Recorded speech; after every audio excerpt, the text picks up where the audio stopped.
केरल के रहने वाले 10 दोस्त घूमने के लिए तमिलनाडु के कोडाईकनाल जाते हैं। घूमते वक्त उन्हें पता चला कि असली जगह तो प्रतिबंधित क्षेत्र में है और चेतावनी के बावजूद वे लोग उस गुफा में चले गए। अंदर चट्टान पर लोगों ने अपने नाम लिख रखे थे, तो ये लोग भी अपने ग्रुप का नाम लिख देते हैं। मगर फिर अचानक कुछ डरावना होता है। Manjummel boys part 1। कुछ लोग केरल के एक आर्ट क्लब में काम करते हैं। ये लोग रस्साकशी खेल के खिलाड़ी हैं। एक दिन उन लोगों ने दूसरे क्लब वालों के फोटोज देखे जो कि कहीं घूमने गए थे। तब उनके मन में भी आया कि हम लोग भी तो इतनी जगह घूमने गए हैं, फिर हमारा कोई फोटो क्यों नहीं है। तो उन्होंने भी घूमने जाने का प्लान बनाया। शुरू में गोवा जाने की बात हुई, मगर बहुत दूर होने और पैसों की तंगी के कारण गोवा कैंसिल करना पड़ा। लेकिन कोई भी लोकल जगह पर नहीं जाना चाहता था, तो एक दोस्त ने तमिलनाडु की एक जगह के बारे में बताया और सब राजी हो गए। फेस्टिवल टाइम होने की वजह से उन्हें कोई बड़ा टूरिस्ट वाहन नहीं मिला। उस जीप में सिर्फ 9 लोग जा सकते थे। 9 में से भी एक ने आखिरी वक्त पे जाने से मना कर दिया। तब कूटन सुभाष के घर गया और उसे चलने के लिए मनाया। जाते समय उसने सुभाष की माँ से कहा कि परसों तक आ जाएंगे। सभी लोग गाड़ी में बैठकर जा रहे थे, तभी उनका एक और दोस्त आ गया। अब गाड़ी में कुल 11 लोग थे। सबसे पहले वे लोग एक मंदिर में गए, मगर सुभाष ने ऊपर जाने से मना कर दिया। बाकी लोग दर्शन करने लगे। वहाँ काफी भीड़ भाड़ थी। कुछ दोस्तों ने एक दुकान से कमल हासन के गाने की सीडी खरीद ली। सफर में गाना सुन के मजा आएगा। सुभाष से एक दोस्त ने पूछा, तुझे भगवान में इंटरेस्ट नहीं क्या? उसने कहा, क्या होता है भगवान? इससे पता चलता है कि वो नास्तिक है। रात भर सफर करने के बाद वे लोग सुबह एक होटल पहुंचे। किसी ने उल्टी करके गाड़ी की हालत खराब कर दी थी। होटल में नहा धोकर तैयार होने के बाद वे लोग निकल गए। रास्ते में सबने एक जगह चाय पी, फिर मार्केट में आ गए। क्योंकि कोडाईकनाल में बहुत ठंड थी, इसलिए गर्म कपड़ों की जरूरत पड़ेगी। कोडाईकनाल आकर वे लोग धूम मस्ती करने लगे। एक गाइड ने कहा, मैं आपको घुमा दूंगा, पर उन्होंने उससे अपनी फोटो खिंचवाई और चलते बने। फिर वो सब करने लगे जो उस जगह करने की मनाही थी। दिन भर घूमने फिरने के बाद रात को पार्टी होती थी। अगले दिन उन्होंने नदी में बोट चलाई और जंगल में फोटो खिंचवाई। वे लोग ऊधम मचा रहे थे और गाड़ी की सफाई बेचारे ड्राइवर को करना पड़ा रहा था। अंत में सभी ने एक पेड़ पर बैठकर फोटो लिया और सारे फोटोज निकलवाने के बाद घर के लिए निकलने लगे। मगर तब एक दोस्त ने कहा, असली जगह तो रह ही गई। सुधी के कहने पर सभी दोस्त गुनाह केव पहुंचे। वहाँ एक दुकान पर नाश्ता किया और घूमने जाने लगे। दुकानदार कहता है, बारिश होने वाली है, आते टाइम भी यही नाश्ता करना। सभी ने बहुत मस्ती की, गाइड से फोटो खिंचवाई। उनमें से एक दोस्त कहता है, असली जन्नत तो यही है। लेकिन सुधी बताता है कि ये तो कुछ भी नहीं, असली गुनाह केव तो वहाँ नीचे है। मैं वहाँ होकर आया हूँ। तभी वो नीचे से कुछ लोगों को आते देखते हैं और तय करते हैं कि वो भी नीचे जाएंगे। लेकिन उनका दोस्त नीचे जाने से मना कर देता है। तभी उनका एक दोस्त कहता है कि हम अगर नीचे नहीं गए तो फिर कैसे मंजूमल बॉयज? तभी उनका एक दोस्त नीचे जाने लगा और सब उसके पीछे नीचे चले गए। वहाँ बैरिकेड्स लगे हुए थे। वो एक प्रतिबंधित क्षेत्र था, लेकिन वे सब आगे बढ़ते गए। आगे जाकर उन्हें बंदर की खोपड़ी मिली। सुभाष ने एक दोस्त से जैकेट मांगकर पहन लिया। पत्थरों पर जो घूमने आए थे उनके ग्रुप का नाम लिखा हुआ था, तो ये लोग भी वहाँ मंजूमल बॉयज लिख देते हैं और सभी दोस्तों को ग्रुप फोटो के लिए ऊपर बुलाते हैं। तभी सुभाष डेट वगैरह सभी बराबर से लिखो ऐसा कहते हुए आगे बढ़ता है और अचानक एक गहरे गड्ढे में गिर जाता है। ये नजारा देखकर सभी सन्न रह गए। सभी दौड़कर गड्ढे के पास आए और सुभाष को आवाज देने लगे, लेकिन अंदर से कोई आवाज नहीं आ रही थी। अंदर बहुत अंधेरा था, इसलिए वो लोग कैमरे का फ्लैश ऑन करके देखने की कोशिश करने लगे, लेकिन कोई मतलब नहीं निकला। उनसे एक पत्थर अंदर गिर गया। पत्थर की आवाज से उन्हें लगा कि ये कोई मामूली गड्ढा नहीं है। वे लोग देख ही रहे थे कि अचानक चमगादड़ों का एक झुंड अंदर से निकला। सभी घबरा गए। गाइड ने भी चमगादड़ों को उड़ते देखा तो उसे कुछ अनहोनी की आशंका हुई। तभी उनका एक साथी सुभाष चला गया। ऐसा बार बार कहते हुए गड्ढे की तरफ बढ़ने लगा। सभी ने उसे रोका और एक साथी उसे ऊपर की तरफ ले गया। वो गाइड भी वहाँ आ गया। सभी उसके सामने गिड़गिड़ाने लगे कि हमारी मदद करो, लेकिन गाइड ने कहा, मैं कुछ नहीं कर सकता, इसे शैतान का गड्ढा कहते हैं, तुम लोग वहाँ से दूर हट जाओ। लेकिन वो लोग नहीं माने और कुछ दोस्त ऊपर मदद मांगने चले गए। वे लोग उसी दुकानदार के पास गए और कहा कि हमारा दोस्त गड्ढे में गिर गया है, हमारी मदद करो। तभी दुकानदार कहा कि उस गड्ढे में से कोई भी आज तक जिंदा वापस नहीं आया है, तुम लोग भी अपने अपने घर लौट जाओ।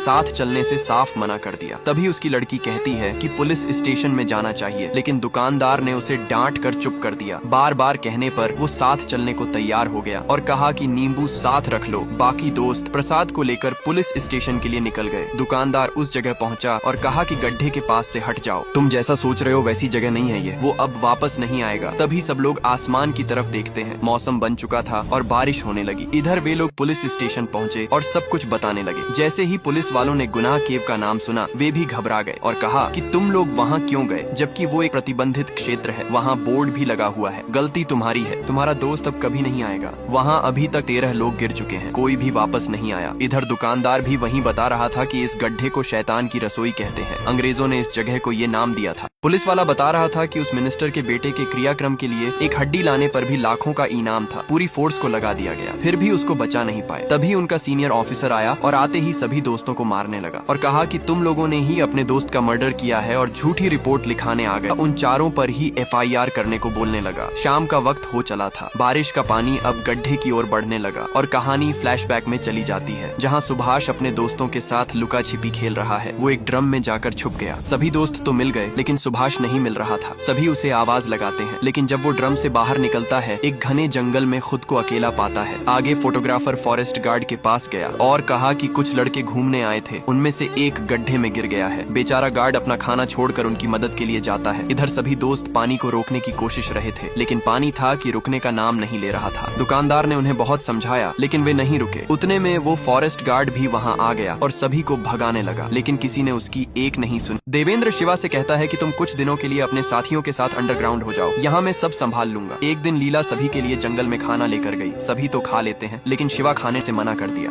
लीला भी गुस्से में वापस चली गई। फिर एक दिन रात में शिवा लीला के घर चुपके से मछली लेकर गया। वो उसे मछली पकाकर खिलाती है। तभी उसके पिता भी वहाँ आ गए। शिवा रात भर लीला के पास ही था। सुबह जब उसकी आंख खुली तो मुरली नीचे ही खड़ा था। उसने शिवा और उसके साथियों को अरेस्ट कर लिया। एक दिन जब शिवा की माँ सो रही थी, तब उसे बाहर गाड़ी की आवाज आई। उसने बाहर निकलकर देखा तो गुरुआ की लाश पड़ी हुई थी। पूरा गाँव वहाँ जमा हो गया। सभी गुरुआ की मौत से दुखी थे। देवेंद्र भी गुरुआ को श्रद्धांजलि देने आया और कहने लगा कि जिसने भी ये सब किया है, मैं उसे अपने हाथों से मारूंगा। इधर जब जेल में शिवा को पता चला कि किसी ने गुरुआ को मारकर देव के घर के सामने फेंक दिया, तो वो बुरी तरह टूट गया। इधर मुरली जंगल को रिजर्व फॉरेस्ट घोषित करने की कोशिश में लगा हुआ था, लेकिन जब नोटिस आया तो पता चला कि देवेंद्र ने धोखे से सारी जमीन अपने नाम कर ली है।